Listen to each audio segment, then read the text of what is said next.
जय बोलो देवादिदेव 1008 श्री भगवान महावीर स्वामी की जय जय जय।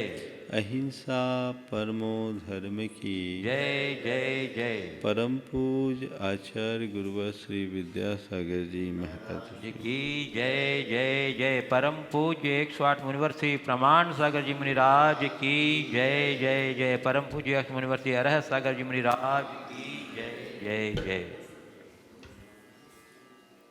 भाव यात्रा से भाव यात्रा जुड़ी है। भावों का चढ़ाव हमारे जीवन को चढ़ाता है, तो भावों के उतार में हमारा जीवन निम्नगामी हो जाता है। अधोगामी जीवन को ऊर्ध्वगामी बनाने के लिए भावों के विज्ञान को समझना नितांत जरूरी है।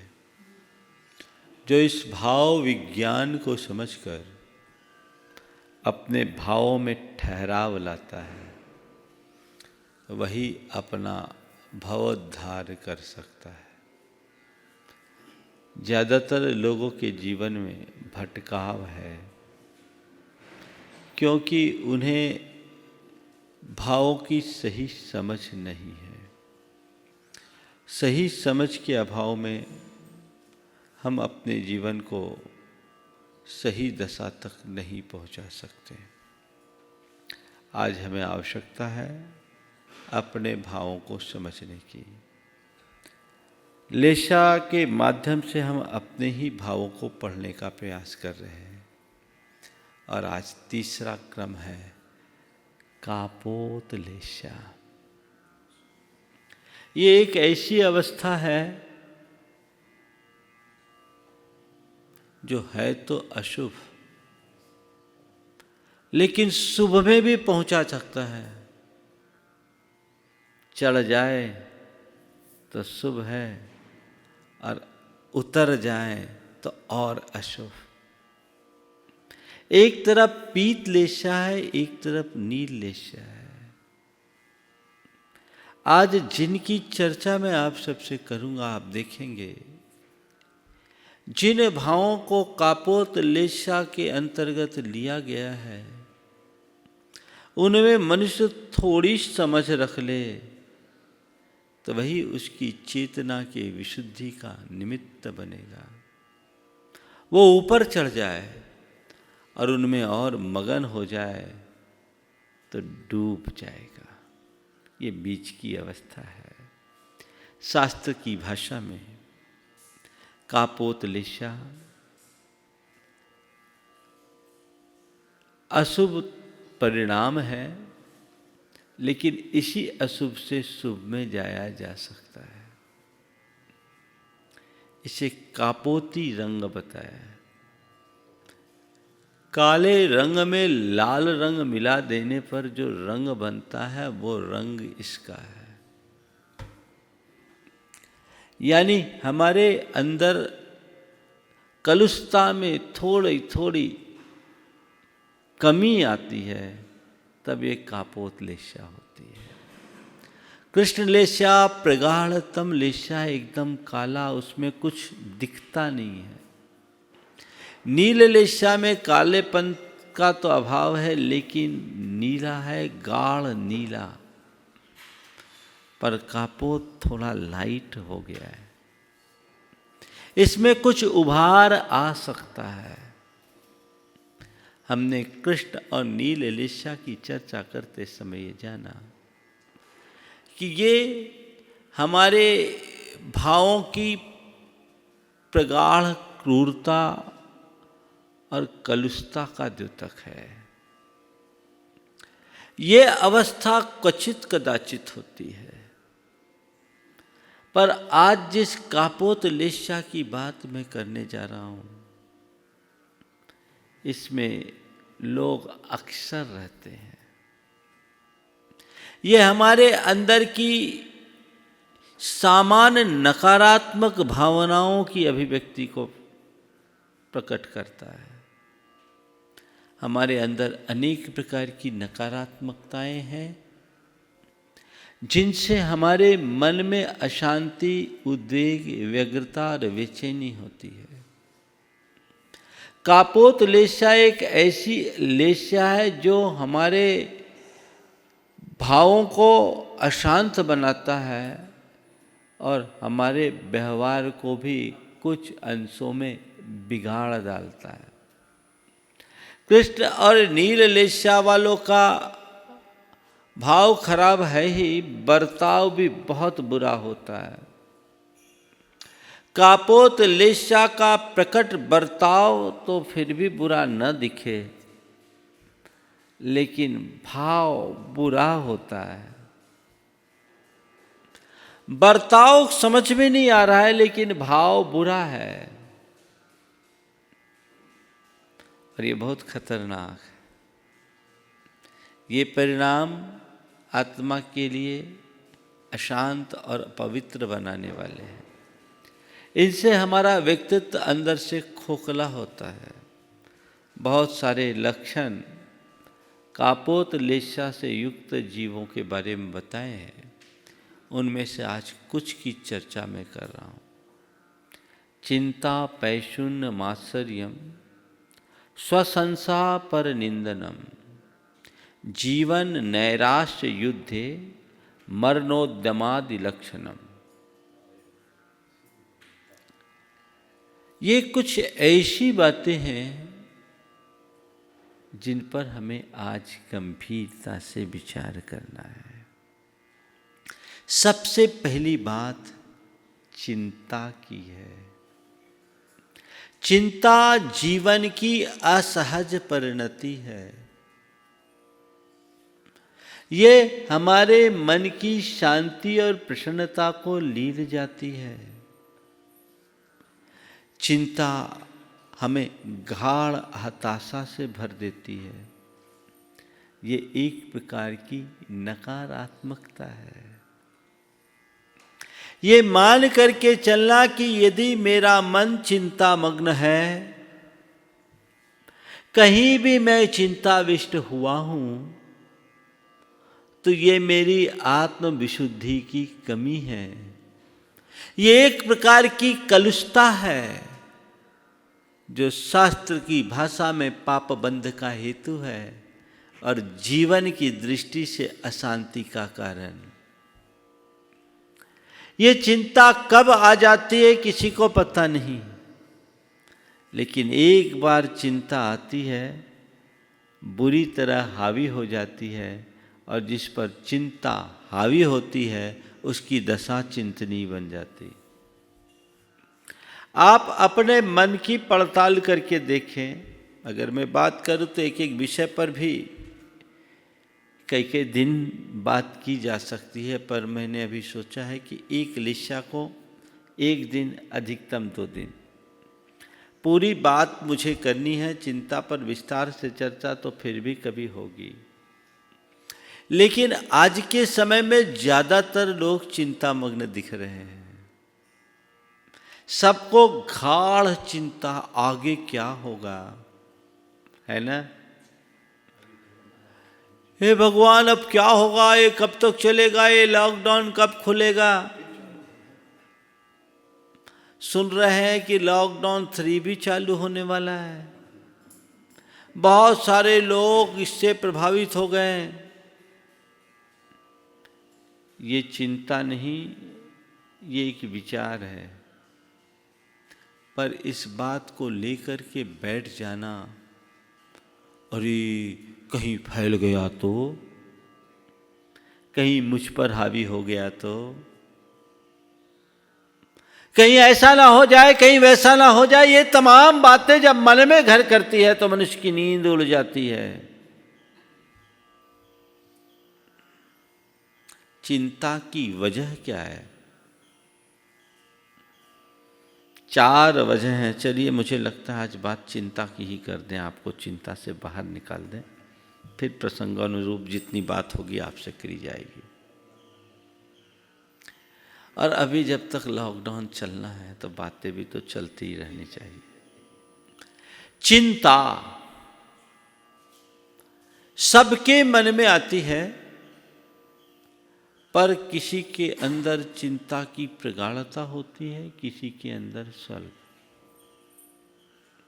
चिंता करना और चिंता में मग्न हो जाना,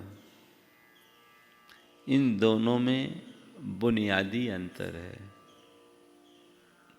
सामान्य चिंता मनुष्य को चिंतन की ओर ले जाती है, चिंतन की ओर प्रवृत्त कर देती है, और जो चिंता से चिंतन की ओर प्रवृत्त होता है वो समाधान पाता है, और जो चिंता में रूढ़ हो जाता है वो समस्या में डूब जाता है। चिंता खुद में एक समस्या है। समस्या को देख करके चिंतित होना अज्ञानता है, दुख है, और समस्या को देखकर समाधान का रास्ता खोजना चिंतन है। हमें हमेशा चिंतन की दिशा में बढ़ना चाहिए। जिन स्थितियों में आम आदमी चिंता मग्न होता है, उन्हीं स्थितियों में समझदार व्यक्ति समाधान का रास्ता निकाल लेता है। मैं आज आपसे सबसे पहले चर्चा करना चाहूँगा कि हमारे मन में चिंता आती क्यों है। सबसे पहला, आत्मविश्वास की कमी। जिस मनुष्य के मन में आत्मविश्वास होता है वह कभी कैसी भी समस्या आ जाए रंच मात्र चिंतित नहीं होता। बड़ी सी बड़ी समस्या से जूझकर वो समाधान खोज लेता है। लेकिन जिनका आत्मविश्वास कमजोर होता है वो छोटी सी प्रॉब्लम में भी परेशान हो जाता है। संत कहते आत्मविश्वास को प्रगाढ़ बनाओ, तुम पर चिंता हावी नहीं होगी। अभी बहुत सारे लोगों के बारे में बात आई जो कोविड-19 से संक्रमित हुए और आज ठीक होकर के अपने काम में लौट आए। मुझे लोगों ने बताया उनमें से वे लोग जल्दी रिकवर हुए जिनका आत्मविश्वास स्ट्रॉन्ग था, और बहुत सारे लोग संक्रमण की चिंता में ही मर गए। क्योंकि कहा जाता है कि चिंता हमारी इम्यूनिटी को कमजोर करती है और आत्मविश्वास से हमारा इम्यून सिस्टम स्ट्रांग होता है। तो हमारे अंदर ऐसा आत्मविश्वास होना चाहिए कि मैं ये कर सकता हूं। जब परीक्षा आती है, कई तरह के विद्यार्थी होते हैं, पेपर देख कर के चिंतित हो जाने वाले और पेपर देखकर प्रसन्न होने वाले। जो ढंग से पढ़ाई नहीं करते उनको पेपर देखते ही पसीना छूटता है। पेपर देखने की बात तो जुदी, पेपर के नाम से ही पसीना छूटता है। एक बच्चे ने कहा, महाराज ऐसा नहीं हो सकता कि बोर्ड के जो पेपर रह गए उनको भी जनरल मार्किंग करके प्रमोट कर दिया जाए। मैंने पूछा ऐसा क्यों बोलते हो? उसने कहा इसलिए कि अब ढंग से पढ़ाई नहीं हुई है तो ऐसे ही निपट जाए। जो पढ़ाई करने वाला व्यक्ति होता है वो कभी ऐसा सोच ही नहीं सकता कैसा भी पेपर आए, मैंने पढ़ाई की है, मैं लिख लूंगा,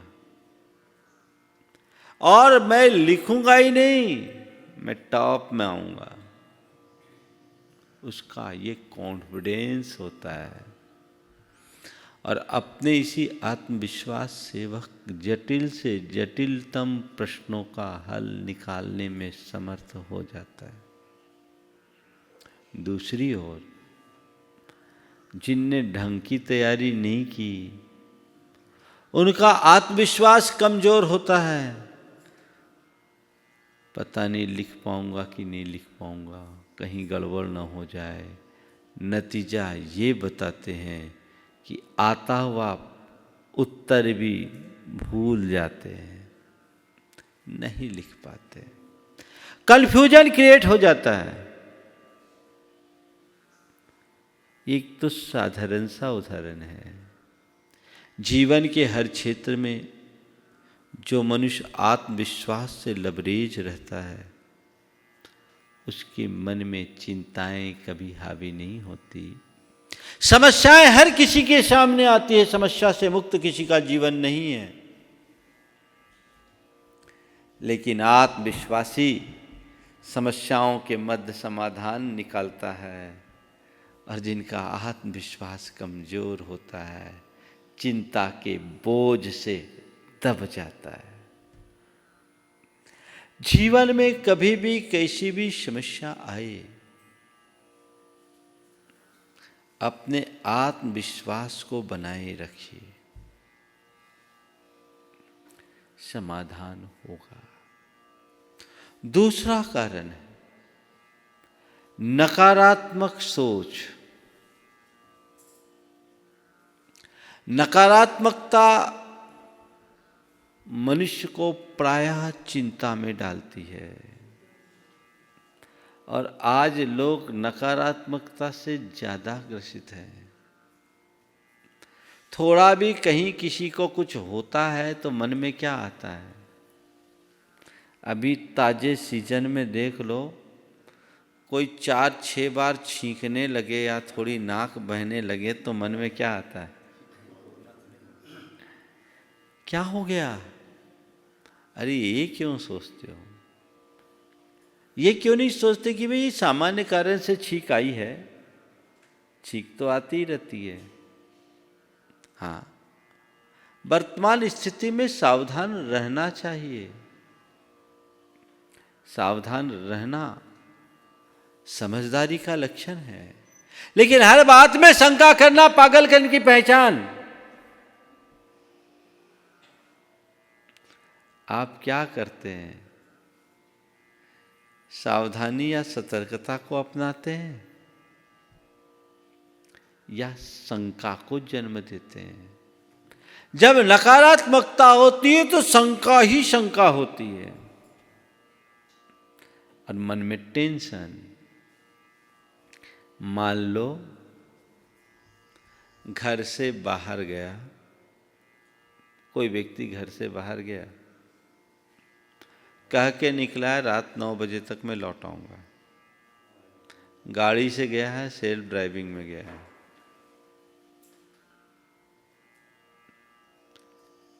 9:30 बज गए, सामने वाला नहीं आया। आपने फोन किया, फुल घंटी गई, फोन नहीं उठ रहा है। मन से पूछो क्या आ रहा है मन में? क्या आता है मन में? हाँ, कैसी? क्या बात है भाई, 9 बजे आने की कही थी, और वो निकलने से पहले मान लो कह भी दिया कि मैं निकल रहा हूँ, बस 10 मिनट में निकलने वाला हूँ। आधा घंटे का रास्ता था, 1.25 घंटा बीत गया है, फोन रिस्पॉन्स नहीं कर रहा है, पूरी बेल जा रही है। क्या बात हो गई? अब क्या आएगा मन में? क्या कहीं कुछ हो तो नहीं गया? अब उसको हुआ या नहीं हुआ, तुम्हें तो हो गया। कहीं कुछ हो तो नहीं गया, कहीं कुछ हो तो नहीं गया, कहीं कुछ हो तो नहीं गया, और उस समय अंदर एक व्यग्रता, बेचैनी, चिंता हावी, शुरू हो गया गणित। अरे बार बार बार बार कॉल पर कॉल दिए जा रहे, कॉल पर कॉल दिए जा रहे हैं, 5-7 बार रिंग जाने के बाद फोन ना उठे। और चिंता। अब सामने वाला कोई रिस्पॉन्स नहीं कर रहा है, पता करो, इससे पूछो, उससे पूछो, इससे पूछो, उससे पूछो, तब तक आपने 10-15 फोन और घुमा दिए। 1 घंटा से ऊपर और हो गया। 9 बजे लौट के आने वाला, 11 बज गए, अभी तक उसका कोई अता पता नहीं। कईयों को बोल दिया, भाई देखो ना घंटी जा रही है, कोई अता पता नहीं, तुम जाकर देखो ना, उस रास्ते से आ रहे होंगे, कहीं कुछ हो तो नहीं गया, कहीं हो तो नहीं गया, वो तो गए। नहीं नहीं ठीक है, आ जाएगा, कोई काम बोले, नहीं नहीं मुझे बड़ी चिंता हो रही है, मुझे तो बिल्कुल बड़ा अशुभ लग रहा है, मेरा बायां अंग फड़क रहा है, महिलाएं दायां अंग फड़क रहा है। अब क्या हो गया? ध्यान रखना, टेंशन में अंग ना फड़कना हो तो फड़कने लगता है। लोग उसमें अंधविश्वास कर लेते, कुछ हो गया, कुछ हो गया, कुछ हो गया, हाल बेहाल। इसी बीच 11:05 पर सामने वाला गया, अरे तुम आ गए। अब जान में जान आई, अरे देखो हम कितने परेशान थे, कॉल पर कॉल, कॉल पर कॉल, देखो तो तुमने फोन क्यों नहीं उठाया, इतना लेट क्यों हो गए, कहाँ थे तुम, सब ठीक तो है? अरे बड़ी गुड न्यूज लेकर आया हूं, गुड न्यूज लेकर आया हूं। अरे गुड न्यूज, हमारा तो हाल बेहाल, तुम गुड न्यूज लेकर आए हो। सुनो तो क्या हो गया? 9 बजे आना का बोले थे, तुमने खुद कहा था कि मैं 10 मिनट में निकल रहा हूँ, तुम्हारा फ़ोन 8:30 बजे ही आ गया था, 10 मिनट में तुम निकलने वाले थे, आधा घंटे का रास्ता था और इतनी देर हो गई 11 बजे, हम तो परेशान, और फ़ोन तुम नहीं उठाए, कम से कम फ़ोन तो उठाना चाहिए, देखो हम लोग कितने चिंता में थे। क्या बताऊँ, मैं निकलने ही वाला था, मेरी मीटिंग हुई, लेकिन अचानक एक मैसेज आया और एक क्लाइंट का फ़ोन था, मेरी उसके साथ अर्जेंट मीटिंग हो गई और 1.5 घंटे मीटिंग चली और एक बहुत बड़ी डील हो गई। मैं जितना सोच करके गया था उससे अच्छी डील हो गई। चूँकि मीटिंग अर्जेंट थी और इम्पॉर्टेंट थी, मैंने फ़ोन को साइलेंट कर दिया था, इसलिए मुझे तुम्हारे फ़ोन का पता नहीं चला, निकलने में लेट हो गए, इसलिए और अगर पहले बता देते तो क्या होता? अरे तुम पहले सोच लेते तो क्या हो जाता? ये भी तो हो सकता है। पर जिसकी सोच नकारात्मक होती है वो हर बात को उल्टा उल्टा लेकर के चलता है, ये अशुभ परिणाम है। यदि उस समय थोड़ी सी सोच को सकारात्मक बना लें तो शुभ भाव आ जाएगा। कापोत लेशा पीत लेशा में परिवर्तित हो जाएगी। जीवन में ताजगी और प्रसन्नता भर जाएगी। बस कुछ नहीं करना है। आप लोग ताला खोलते हैं ना और ताला बंद करते हैं, किससे खोलते हैं, किससे बंद करते हैं? हाँ, चाबी से ना। तो चाबी से क्या करते? चाबी घुमाने से ताला खुल जाता है और चाबी घुमाने से बंद हो जाता है। क्या? कब खुलता है? ताले को जब सीधा घुमाते हैं तो खुलता है, और चाबी को सीधा घुमाते हैं तो ताला खुलता है, और उल्टा घुमाते हैं तो ताला, है ना, सीधा क्लॉकवाइज। आपने सीधा घुमाया ताला खुल गया, और उल्टा घुमाया ताला बंद हो गया, है ना।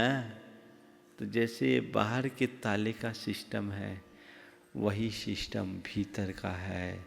अपने चिंतन को सीधा किया, सब ताला खुल गया, और चिंतन को उल्टा किया, ताला बंद हो गया।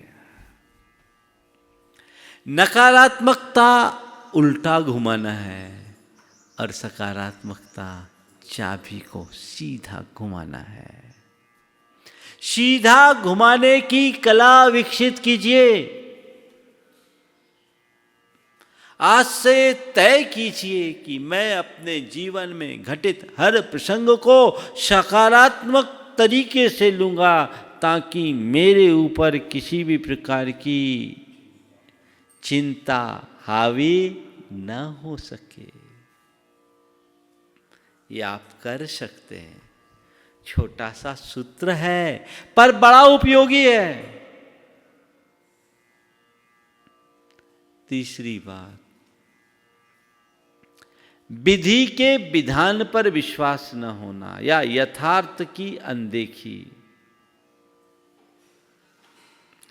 यथार्थ पर भरोसा रखने वाला कभी चिंतातुर नहीं होता,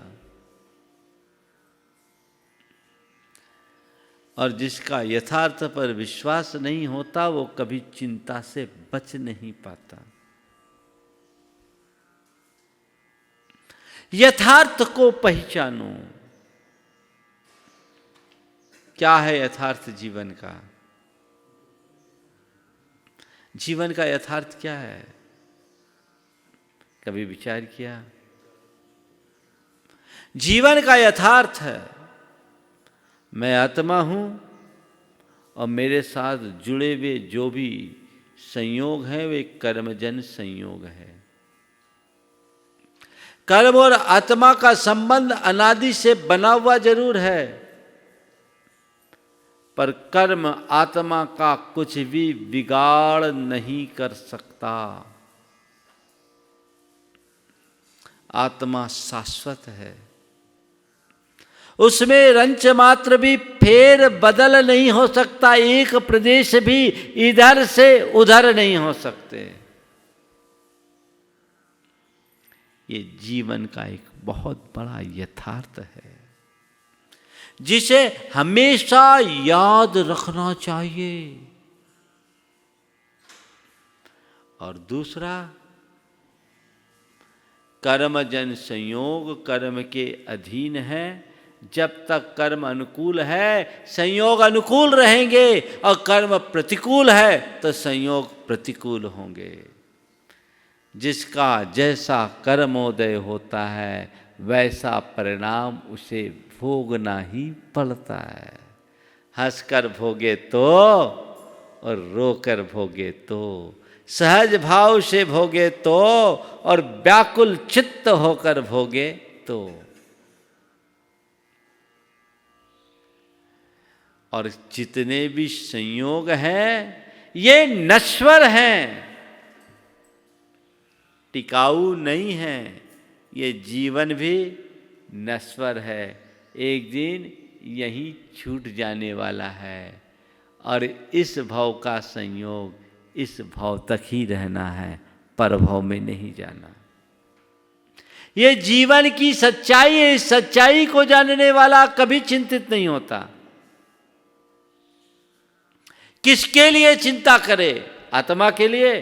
तो आत्मा के लिए चिंता करने का कोई विषय ही नहीं है, क्योंकि आत्मा का न कुछ बनता है न बिगड़ता है। वह अजर अमर अविनाशी है।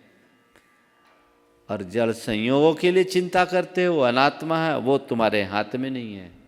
चिंता करके क्या होगा? जो तुम्हारा है वो बिगड़ नहीं सकता, और जो तुम्हारे हाथ में नहीं है उसका तुम बिगाड़ नहीं सकते। दोनों के लिए चिंता करना नादानी की पहचान है।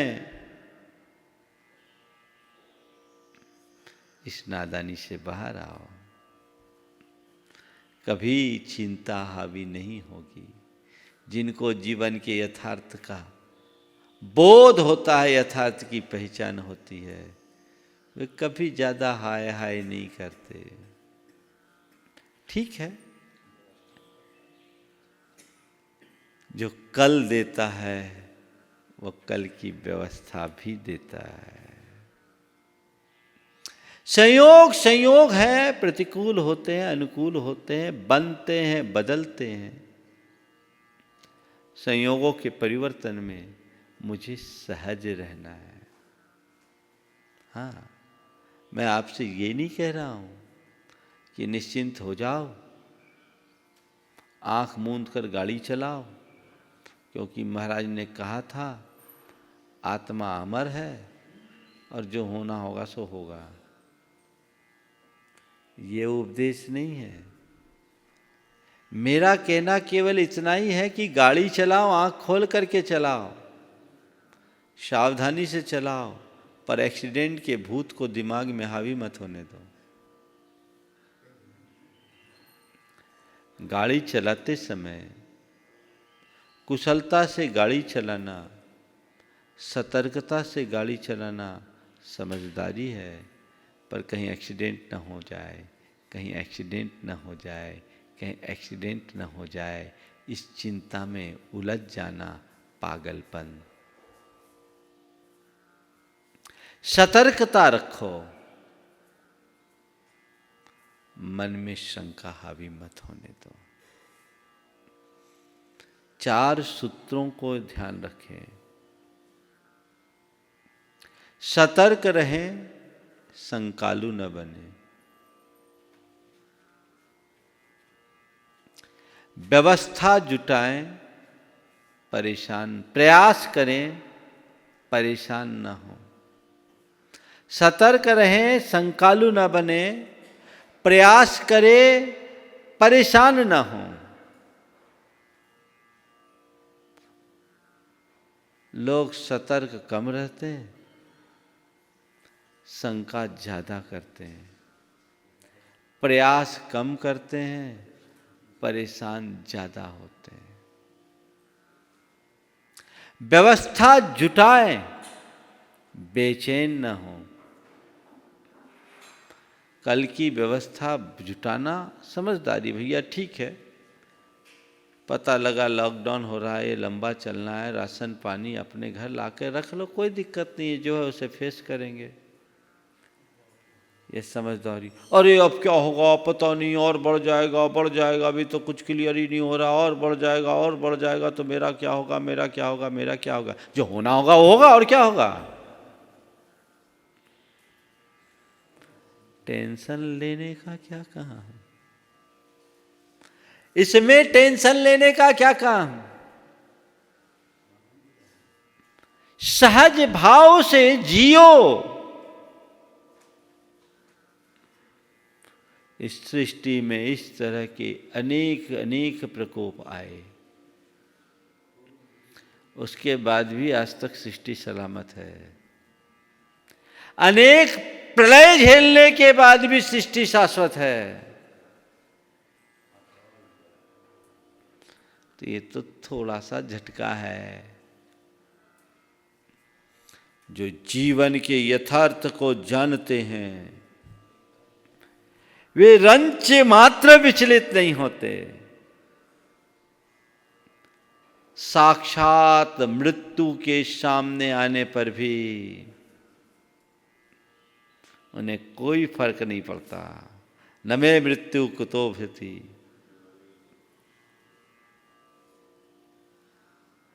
न मे व्याधि कुतो व्यथा, ना हम बालो न वृद्धो हम, न युवै तानि पुद्गले। जब मेरी मृत्यु ही नहीं तो डर किसका। जब मुझे व्याधि ही नहीं तो व्यथा कैसी। न मैं बाल हूं, न मैं वृद्ध हूं, न मैं युवा हूं, ये तो तन की परिणति है। आध्यात्मिकता को आत्मसात कीजिए। ये संकट की घड़ी अंतर्मुख होने की घड़ी है, जीवन को समझने की घड़ी है। जो आध्यात्मिक व्यक्ति हैं, जीवन के यथार्थ पर भरोसा करने वाले लोग हैं, वे इस संकट की घड़ी में भी स्थिर हैं, शांत हैं। और जिन्हें इसकी समझ नहीं, उनका हाल बेहाल है, वो कापोतलेशा में जी रहे हैं, परेशान हो रहे हैं। संत कहते हैं ये जीवन परेशानी में काटने का नहीं है, ये जीवन प्रसन्नता के रस लेने का है। आनंद लो, साक्षी बनो, जो हो उसे जानो, देखो, सहज भाव से स्वीकार करो, क्योंकि ये यथार्थ है। एक बात मैं आप सबसे कहता हूँ, जब आपको लगे कि चीज़ें मेरे नियंत्रण से बाहर हो गई तो अपने आप को समर्पित कर देना ही अपना धर्म समझो।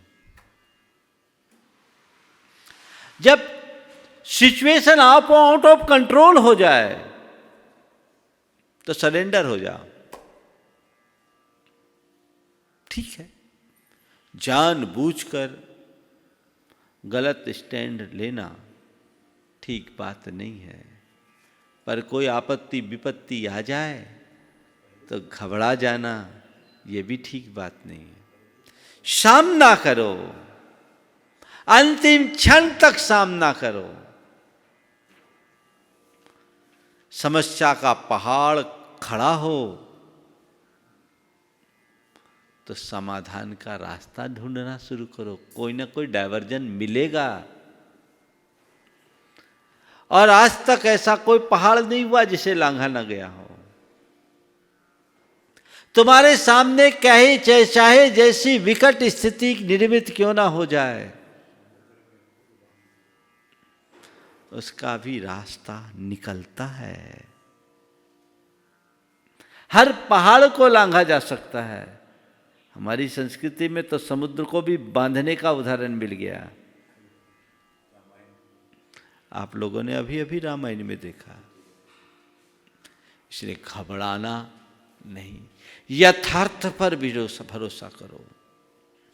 भय मुक्त हो जाओगे, चिंता मुक्त हो जाओगे, मन व्यग्र और बेचैन नहीं होगा। कई लोग कहते हैं महाराज थोड़े बहुत भविष्य के बारे में तो चिंतन करना चाहिए, क्या दूरदर्शी नहीं होना चाहिए? मैं आपसे कहता हूँ भविष्य के प्रति सचेत रहना दूरदर्शिता है। आप दूरदर्शी बने पर दुखदर्शी न बने। दूरदर्शी और दुखदर्शी में क्या अंतर है? भविष्य के प्रति सचेत रहना दूरदर्शिता है और भविष्य की चिंता में उलझ जाना दुखदर्शिता। तुम्हें यह देखना है कि तुम भविष्य के प्रति सचेत सावधान हो या उलझे हुए हो। उलझना अज्ञान है। यह आर्त ध्यान में निमग्न कर देगा, तुम्हें अनेक प्रकार के साइकोसोमेटिक डिजीज का शिकार बना देगा और शारीरिक बीमारियों से भी ग्रसित कर देगा।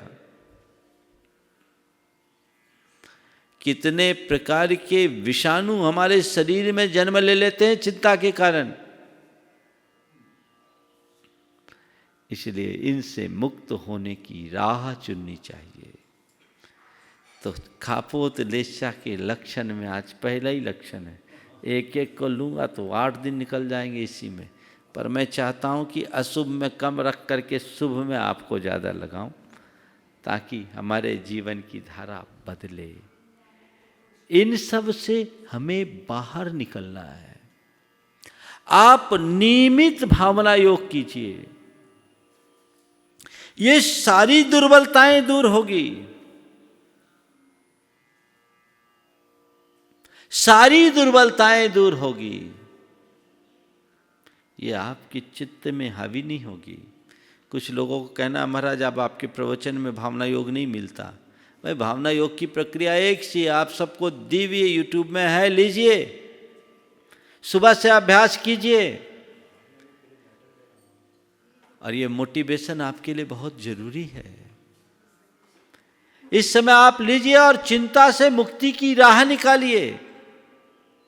शांत बैठ जाइए और बार बार बार बार मैं शांत हूँ, मैं सकारात्मक हूँ, मैं सहज हूँ, मैं निश्चिंत हूँ, मैं सुरक्षित हूँ, मैं निरामय हूँ, मैं शाश्वत हूँ, मैं आत्मा हूँ।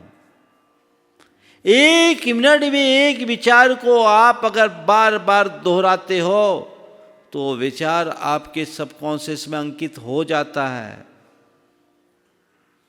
और जो आपकी स्थायी भावना का अंग बनकर जीवन में बदलाव लाता है। प्राय नकारात्मक बातें आप बार बार दोहरा रहे हो, कहीं कोविड-19 का और प्रसार ना हो जाए, और प्रकोप ना हो जाए, हमारे इलाके में ना आ जाए, हमारे परिवार को ना हो जाए, हमारे घर को ना हो जाए। तो ये भाव आप गहरा बना रहे हो। नहीं, मैं सुरक्षित हूँ, मेरा परिवार सुरक्षित है, मेरा मोहल्ला सुरक्षित है, मेरा नगर सुरक्षित है, मेरा देश सुरक्षित है। ये सोच धीरे धीरे विकसित कीजिए। सावधानी रखिए, सावधानी हटी, दुर्घटना घटी। कहते हैं कल मोदी जी ने इसे दोहराया, ये तो हमारे बाप दादाओं ने हमें बचपन से सिखाया। सावधान रहना चाहिए, लेकिन अभी चिंता को हावी मत होने दीजिए। जो सलाह है उसे ध्यान में रखिए, 2 गज की दूरी बनाइए, जो हिदायतें दी जा रही है उनका पालन कीजिए, लेकिन चिंता को मन में रंच मात्र न आने दीजिए। ये सारी दुर्बलताओं को दूर किया जा सकता है, अध्यात्म में इन सब का समाधान है। चाहे जैसी विकट परिस्थिति क्यों ना आ जाए, उस स्थिति में भी अपने अंदर स्थिरता लाई जा सकती है, और यही कामयाबी है। किसी व्यक्ति के पास चाहे कितना धन हो, वैभव हो, कितना ऊंचा पद और प्रतिष्ठा हो, यदि उसके मन में चिंता है तो वो व्यक्ति दुखी ही दुखी होगा। आत्मा की चिंता करो, संसार की चिंता मत करो। आत्मचिंतन से आत्महित के रास्ते में लगोगे और जीवन का बेड़ा पार हो जाएगा। फिर तुम्हारे मन में न कोई भय बचेगा, न संताप, न किसी प्रकार का शोक, न विह्वलता। आनंद ही आनंद है। चौथी बात जो चिंता की है, व्यर्थ की बातों में जी उलझाना। कुछ लोगों की ऐसी आदत होती है, बिना मतलब की चिंता मन में जगा लेते हैं। एक बार एक भाई अपनी बहन को लेकर के आया, महाराज इसको थोड़ा मोटिवेट कीजिए, ये घोर डिप्रेशन में। मैंने पूछा क्या बात है। बातचीत की तो पता लगा वो लड़की कुछ सुंदर थी, जितनी सुंदर थी उससे ज़्यादा सुंदर अपने आप को मानती भी थी। हुआ ये कि उसकी एक फ्रेंड को वाइट स्पॉट हो गया। डॉक्टर को दिखाने गई, डॉक्टर ने कहा कुछ नहीं, ये मेलेनिन की कमी से होता है और ये किसी को भी हो सकता है। अब ये किसी को भी हो सकता है, ये शब्द उसने सुना, किसी को भी हो सकता है तो मुझे भी हो सकता है, और अगर मुझे हो गया तो मेरा क्या होगा। ये फोकट की चिंता, व्यर्थ की चिंता, इससे डिप्रेशन में आ गई। मैंने उसे मोटिवेट किया, अब वो ठीक है, ये बहुत पुरानी बात है, लेकिन ऐसी बातें लोग पकड़ करके अनावश्यक रूप से अशांत हो जाते हैं। संत कहते ऐसी अशांति को मोल मत लो, सहज शांत बनने का अभ्यास करो। व्यर्थ की बातों में क्यों उलझते हो? अरे ऐसा हो जाए वैसा हो जाए। अभी भी बहुत सारे लोग व्यर्थ में परेशान हैं। कई लोगों को रात रात में नींद नहीं आती। अब क्या होगा, व्यापार चला गया, दुकानें बंद है, किराएदार किराया लेगा, स्टाफ को पेमेंट भी देना होगा, पता नहीं पार्टी हमारा पेमेंट देगी कि नहीं देगी, हमको तो जिसका पेमेंट चुकाना उसको तो देना ही होगा। अब क्या होगा, कैसे करेंगे, कैसे करेंगे। जो होगा सो होगा, अकेले तुम्हारा ही थोड़ा हो रहा है, सबका हो रहा है। और एक बात बताएं, जब इस तरह की घटनाएं हो तो कहो सबको हाल है, कोई टेंशन नहीं। एक आदमी स्कूटर से जा रहा था, बरसात का समय था, तो उसके स्कूटर के छींटे एक पहलवान को पड़ गए। पहलवान बड़े गुस्से में था, उसने एक चांटा खींच के दिया। उसने कहा भैया देखो, मुझे मारा सो मारा, मेरी पत्नी को हाथ मत लगाना। उसने पत्नी को भी ताव में दे दिया एक। देखो भाई, मुझे मार दिया, पत्नी को मार दिया, पर मेरे बच्चे को मत छेड़ना, नहीं ठीक नहीं होगा। बोला क्या होगा? एक चांटा बच्चे को भी खींच के दे दिया। जब तीनों को दिया, धीरे से किक मारा, स्कूटर स्टार्ट किया, चलता बना। घर आया तो बोला हद हो गई, आप पिटे सो पिटे, हम लोगों को भी पिटवा दिए। आप पिटे सो पिटे, हम लोगों को भी पिटवा दिए। बोले बस अब कोई नहीं कहेगा कि अकेले पापा पिटे, क्योंकि सब पिटे हैं। तो अभी तो सब पिटे, अकेले तुम थोड़ी पिटे, जो सबका हाल सो तुम्हारा हाल। पूरी दुनिया का यही हाल है। इसको लेकर के चिंता करने की जरूरत नहीं है। इसलिए कापोत लेशा का जो परिणाम है, संक्षेप में कहें तो नकारात्मकता मात्र कापोत लेशा के लक्षण है। इनसे बचना चाहिए और अपने आप को नकारात्मकता से सकारात्मकता की ओर लाना चाहिए। इसके बाद है पिशुनता, चुगलखोरी, इधर की उधर भिड़ाने की प्रवृत्तियां। कल शेष बातें करेंगे। मंगल भावना की 4 पंक्तियां करके, भैया 4 पंक्तियां पूरी कर लो अभी। मंगल मंगल होए जगत में, सब मंगलमय हो। में सब मंगलमय हो। इस धरती के हर प्राणी का मन मंगलमय हो। इस धरती के हर प्राणी का मन मंगलमय हो। मंगलमय हो प्रात हमारा, रात सुमंगल हो। मंगलमय हो प्रात हमारा, रात सुमंगल हो। जीवन के हर पल हर क्षण की बात सुमंगल हो। जीवन के हर पल हर क्षण की बात सुमंगल हो। घर घर में मंगल छा जावे, जन जन मंगल हो। घर घर में मंगल छा जावे, जन जन मंगल हो। इस धरती का कन कन पावन ओ मंगलमय हो। इस धरती का कण कण पावन ओ मंगलमय हो। मंगल मंगल होए जगत में, सब मंगलमय हो। होए जगत में सब मंगलमय हो। इस धरती के हर प्राणी का मन मंगलमय हो। इस धरती के हर प्राणी का मन मंगलमय हो। सब जग में मंगल बढ़े, सब जग में मंगल बढ़े। टले अमंगल भाव, टले अमंगल भाव। है प्रमाण की भावना, है प्रमाण की भावना।